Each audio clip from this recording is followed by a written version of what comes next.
कि ये जो टाइमिंग है इसकी और ये कोई एडवांटेज नहीं प्ले कर रहा, और इसमें ऐसी कोई नई बात भी नहीं है, बट लोग कह रहे हैं कि ये बड़ा इंडोर्स हो जाता है जो पीटीआई का नैरेटिव रहा है कि अमेरिका ने साजिश की।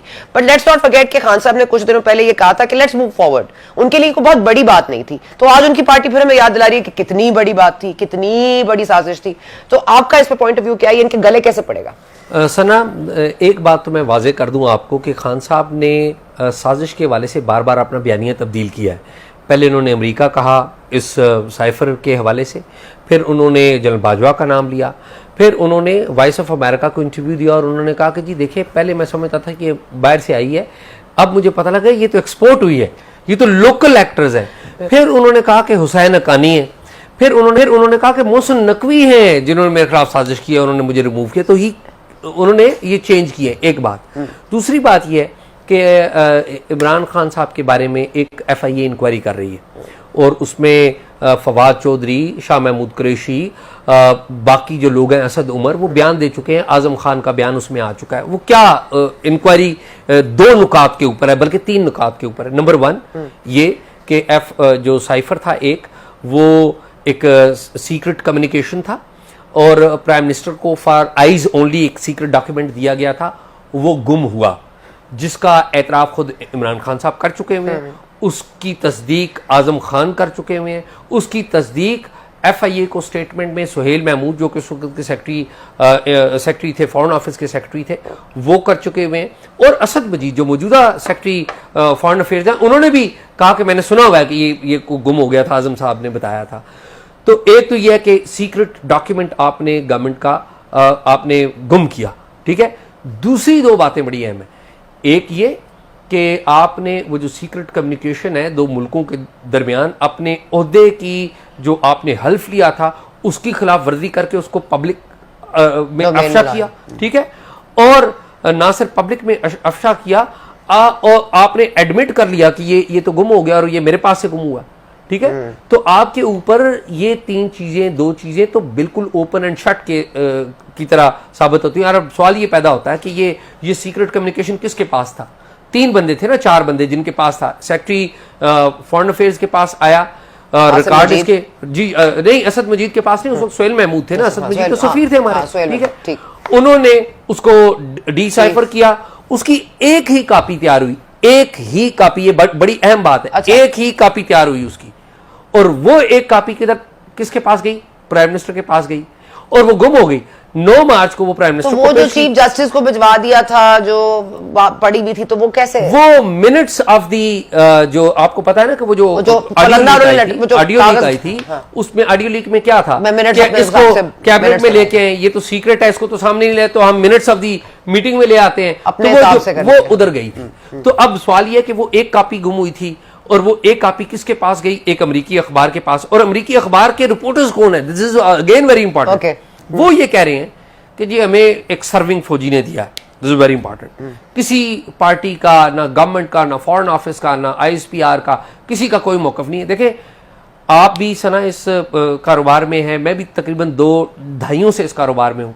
हम लोग, हमारे ताल्लुक होते हैं और लोग हम पे ट्रस्ट करते हैं, और हमें इंफॉर्मेशन लीक की जाती है। बाज लोग अपने मफादात के लिए लीक करते हैं इंफॉर्मेशन, ठीक है। हमारा काम क्या होता है? लीक को एज इट इज रिपोर्ट करना नहीं होता, उसको पूरा चेक करना और कहां से आ रहा है, और साथ साथ ये भी बताना कि बाकी लोगों का मौकफ क्या है, राइट। ये भी। अब इन साहब, ये जो रियान है, जो मेन लीड रिपोर्टर है, दूसरा तो मुर्तजा हुसैन है, रियान का भी और मुर्तजा हुसैन का भी लिंक फौज से एस्टेब्लिश नहीं हो रहा, PTI से हो रहा है। कैसे? आपको पता है कि रियान साहब जो हैं, जो लीड रिपोर्टर हैं, इन्होंने 8 जून 2023 को, 8 जून 2023 में डेट दे रहा हूं आपको, इन्होंने इमरान खान साहब का इंटरव्यू किया हुआ है 8 जून 2023 को। आप जाएं PTI की सोशल मीडिया जाके देखिए, वो उसमें उन्होंने अपलोड किया हुआ है, राइट। वो इंटरव्यू उन्होंने अपलोड किया। अब मेरा पॉइंट ये है, मुझे नहीं पता ये किसने लीक किया, लेकिन मैं एज ए जर्नलिस्ट जो डीप डिग करता है, मुझे ये पता लगता है कि अभी तक फौज से इसका लिंक एस्टैब्लिश होता हुआ इन लोगों का मुझे नजर नहीं आ रहा, ठीक है। लेकिन इन लोगों का इमरान खान साहब से लिंक एस्टैब्लिश होता हुआ मुझे नजर आ रहा है, ठीक है। तो आप कह रहे हैं कि लीक उन्होंने किया है? मैं ये नहीं कहता हूं कि लीक उन्होंने किया। मैं आपको देखे ना, मैं जिस वक्त तक मेरे पास कोई एविडेंस ना है, आप बता रहे हैं, मैं आपको ये बता रहा हूं कि ये लिंक है। वो कहते हैं कि जी सर्विंग किसी फौजी अफसर ने किया है। मुझे ये बताएं, सर्विंग फौजी अफसर उसमें 3 थे। 3 फौजी अफसरों के पास हो सकता है ना, 2 फौजी अफसर और एक ब्यूरोक्रेट। 2 फौजी अफसर, एक थे आर्मी चीफ जनरल बाजवा उसमें, और एक थे DG ISI. DG ISI Nadeem Anjum, right. क्या जनरल बाजवा वो लीक देंगे? नहीं, क्योंकि ये तो जनरल बाजवा को आपने मिलाइन किया है, क्या वो आपको देंगे? Answer is no. क्या आपको नदीम अंजुम देंगे जो सिटिंग डीजीआईएसआई हैं और उस वक्त भी आईएसआई चीफ थे? नहीं, आप उनके खिलाफ जलसों पे तकरीरें करते रहे। उन्होंने भी एक प्रेस कॉन्फ्रेंस की हुई है अपनी एक्सप्लेनेशन देने के लिए। तो इन 2 की जो अपेरेंट रीजन है कि ये 2 लीक करेंगे, तो मेरा ख्याल में नहीं। और आखिरी बात थर्ड कौन है? 3 आपने कहा। तीसरे तो उस वक्त के प्राइम मिनिस्टर थे ना, जो सही, या फिर उस वक्त के सेक्रेटरी, जो 2 फौजी थे ना, समझ आ गया। लेकिन उसकी कॉपी एक बनी हुई है, जो फॉरेन ऑफिस का रिकॉर्ड है, उसमें डिसाइफर की कॉपी एक है। Wow, interesting. That's Mohammed Saab, the plot thickens. Let me just quickly go back to you. अब ये 8 तारीख को अदम एतमाद की जो तहरीक है वो लाने की हुई बात, 11 फरवरी को अनाउंसमेंट हो गया बाकायदा तौर पर।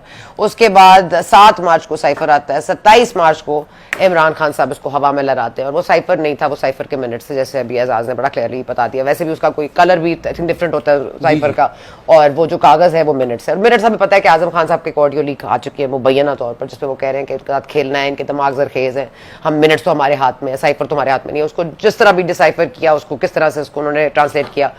अब रियलिटी ये है कि ठीक है, हम सब मानते हैं कि एक आया था, उसमें एक लैंग्वेज ऐसी थी जिसके ऊपर डिमाश भी हुआ, उस पर नेशनल सिक्योरिटी कमेटी की मीटिंग भी हुई, उस पर यह फैसला भी किया, एम्बेसडर को बुला के कहा भी गया। अब ये आपके जो यूएस स्टेट डिपार्टमेंट के मैथ्यू मिलर है, वो भी आज कह रहे हैं कि हमारा जिसमें तो कोई साबित नहीं होता। ये क्या है लिंकेज और लीकेज आपसे रिलेटेड है? जिस तरह एजाज साहब कह रहे हैं कि लिंक अभी वहां तो स्टैब्लिश नहीं हो रहा, आप कुछ कह सकते हैं? शुक्र है 1971 के जो बांग्लादेश जो हमसे आज़ाद हुआ था, वो पीटीआई के ऊपर नहीं डाला हुआ, वरना तो सब कुछ डाला हुआ है। ठीक है, लेकिन देखें, आई रियली एडमायर कि किस तरीके से इन्होंने लिंक बनाना शुरू किया। वो क्या है, मैं इस तरह है कि सबसे पहले जैसे आपने कहा कि एक साइफर आया, ठीक है, cipher is nothing but a coded message from your ambassador. ये कोई सब्जी नहीं है, या कोई वो क्या कह सकते हैं, कोई केक वगैरह नहीं है जो बकौल एक शख्स के वो कहता है कि आप कोई बाहर मुल्क वाले आपको साइफर नहीं भेजा करेंगे। ये हमारे अपने लोग जो होते हैं ना, उसको वो भेजते हैं, और उसको यहाँ आके डिकोड किया जाता है। उस डिकोड के बाद उसका एक मफहूम आपके हवाले कर दिया जाता है, और वो मफहूम मुझे पकड़ा दिया है, मैं प्राइम मिनिस्टर हूँ, मुझे उसका मफहूम पकड़ा दिया है। मुझे साइफर जो आता कोडेड मैसेज वो नहीं पकड़ा है, मुझे उसका मफहूम पकड़ाया हुआ है कि ये चीज़ है। अच्छा, वो मफहूम सिर्फ प्राइम मिनिस्टर को नहीं जाता, वो आपकी जो एजेंसीज के जो हेड होते हैं, which is chief of army staff, उसके भी जाता है कि एक ही कॉपी है। देखिए, मुझे नहीं मालूम, मेरा ये ख्याल है कि फॉरेन ऑफिस ने कहा कि हमने एक कॉपी लेकर उसको दी है, लेकिन जो जाता है वो उनके पास भी जाता होगा, फॉरेन ऑफिस में भी होगा, प्राइम मिनिस्टर को भी गया होगा, के बाहर कोई फोटोस्टेट की दुकान तो नहीं, छोटे को भेजा। लेकिन अब मैं आपको एक बात बताता हूँ। इसके बाद 2-3 मीटिंग हुई है, और 2-3 मीटिंग में से एक नेशनल सिक्योरिटी काउंसिल की मीटिंग हुई है, दूसरी बात हुई है। फिर उसके बाद अगर आप देखें, जो सेकेंड जो कैबिनेट की मीटिंग हुई थी, उस कैबिनेट के अगर आप आज जाके उसका वो निकाल लें जो शुरू में होता है, उसमें लिखा हुआ है कि साइफर के ऊपर, जिसमें ये बात कर रहे थे, पूरी कैबिनेट जब डिसीजन ले रही थी, उस पे लिखा होता है साइफर एज अटैच्ड। ठीक है, so cipher copy as attached. So इसका मतलब है वो 95 लोगों की जो 5 लोगों के पास इसकी कॉपी गई हुई है, राइट। ठीक है, और वो उसमें हुआ था, इन कैमरा में हुआ था। अब इन कैमरे के बाद कितने लोग उठा के, आप ये कह रहे हैं कि इसकी कॉपीज और लोगों के पास भी है? मेरे ख्याल में बहुत सारों के पास। अच्छा, आपका ख्याल है? अच्छा, लेकिन अब let's come for a point of एक लिहाज से कि इन्होंने कहा है कि उसका लिंक यहां से लग जाता है। अब आपने देखना होता है कि इसका नुकसान किसको है, इसका फायदा किसको है। ये ऑलरेडी हम लोगों ने कहा हुआ था कि इसका है, और इसको इस वक्त आने से हमें कोई फायदा या हमें कोई नुकसान नहीं है। लेकिन अगर मैं अभी आ जाता हूं, मेरे ऊपर ऑलरेडी साइफर का केस चल रहा है, मैं दिमाग खराब है कि मैं उसको वो लीक करके फिर अपने ऊपर और नुकसान ले आऊं। YouTube पर गूगली न्यूज देखने के लिए youtube.com की सर्च बार में गूगली न्यूज टीवी टाइप करें। गूगली न्यूज के पेज पर सुर्ख रंग के सब्सक्रिप्शन वाले बटन पर क्लिक करना ना भूलिए। YouTube पेज पर अपलोड होने वाली वीडियोस से बाखबर रहने के लिए बेल आइकन पर क्लिक कीजिए। आपको हर नई वीडियो के बारे में नोटिफिकेशन मौसूल हो जाएगा।